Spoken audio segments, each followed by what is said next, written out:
What's up, movement? How you guys doing today? All right, so to start out, my name is Kyle, and we're in the series Family. Today we're going to answer the question, what do you do when your family's changing and you don't know how to handle it? So to start off, my name is Kyle. I'm going to introduce my family a little bit. So pull up the first picture up there. We have, should be all four of my picture. In a minute now, picture.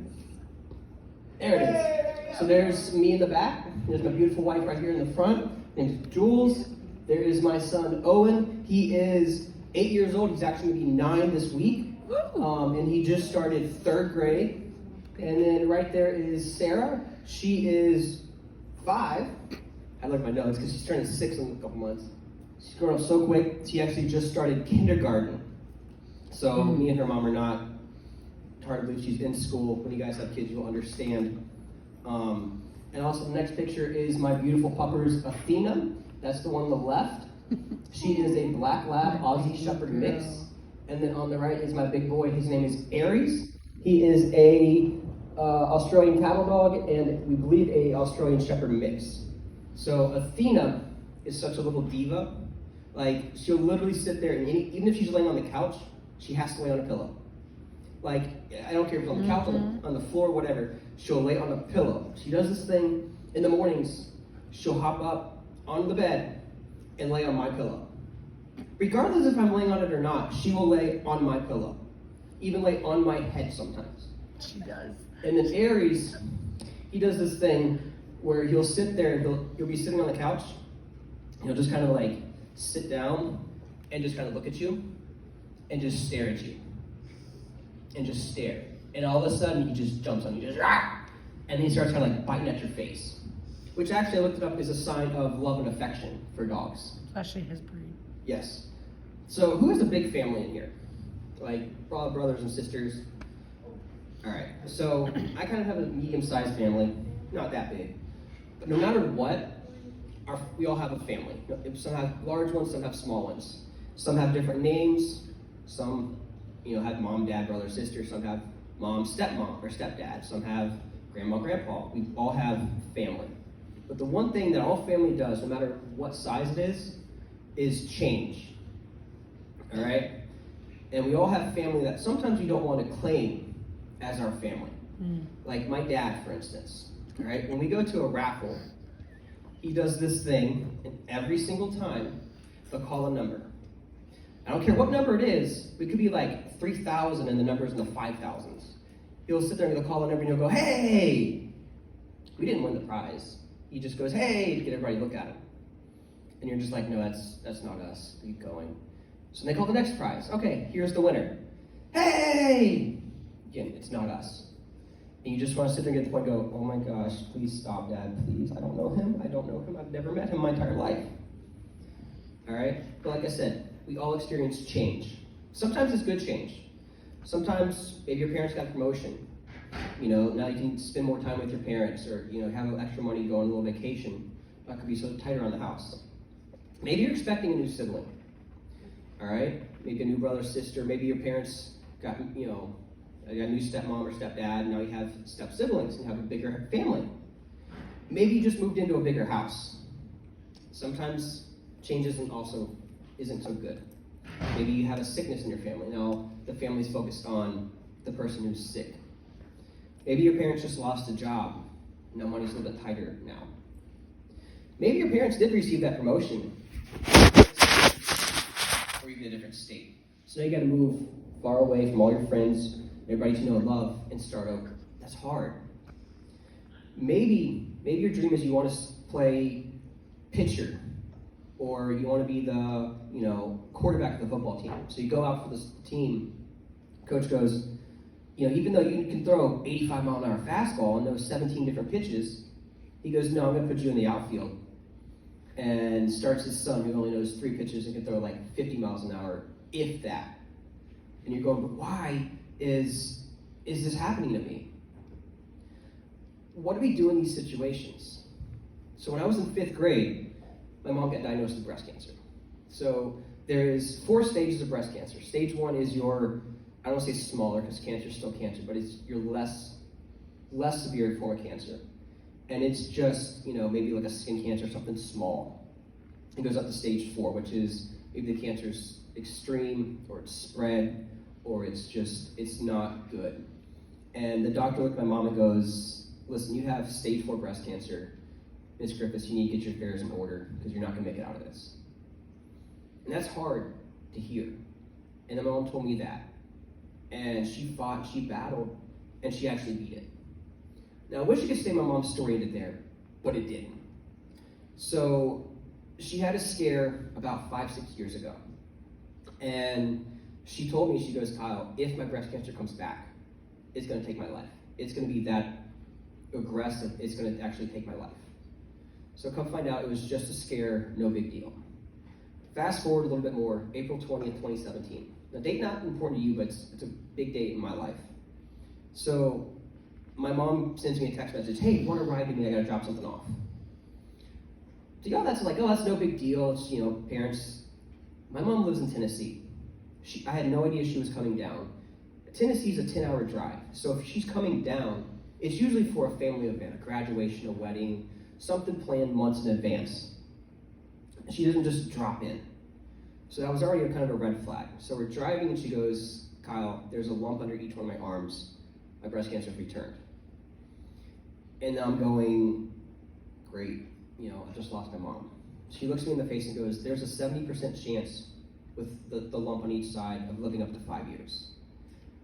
And I'm going, this can't be happening. This can't be happening. I'm driving to work that day. I'm going, God, why? Why do you have to do this? I know you have a plan. I know you have a purpose for this event, for what's going on. But why does it have to happen like this? There's a bunch of ways you could do it. It doesn't have to take my mom's life. I knew I had a plan, but I had no idea what it was. So maybe your family's changed too. Maybe you've gained a new person in your family. Someone in your family got sick or hurt.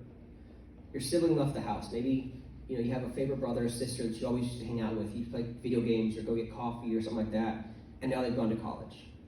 And so you're not used to doing stuff with them. Regardless of the type of change you've experienced or are experiencing now, change isn't easy and it usually doesn't feel good. So what do you do in these situations? What do you do when your family changes? What do you do when your world seems like it's crumbling and you can't stop it? So today, we're going to look at a parable. Now, a parable is simply, it's a short story that Jesus used to preach with. Now, when you listen to a parable, it's very, it's kind of this double meaning. So you listen to it at first, okay, it's a great story. And then when you look into it, it has a kind of a deeper meaning. Like last week we talked about the prodigal son, where he goes off and he parties. And like, okay, he goes off, parties, comes back, and then his dad throws a party that he's returned. And then look at the deeper meaning of it. So today, our parable is in Luke chapter 6, verse 48 and 49. So, right here on the screen, it is, he is like a man building a house, who dug deep and laid the foundation on the rock. But when a flood arose, the stream broke against the house and could not shake it, because it has been well built. But the one who hears and does not do them is like a man who built a house on the ground without a foundation. When the stream broke against it, immediately it fell, and the ruin of that house was great. Okay, I know what you're thinking, guys. I'm talking about family, and now I'm talking about building a house. Like, can I get my story straight? It's a parable. Let me explain. So you look at it, face value. Okay, it's a house built on good foundation. Storm comes, it stays up. House built on bad foundation falls. All right, what does that have to do with my life?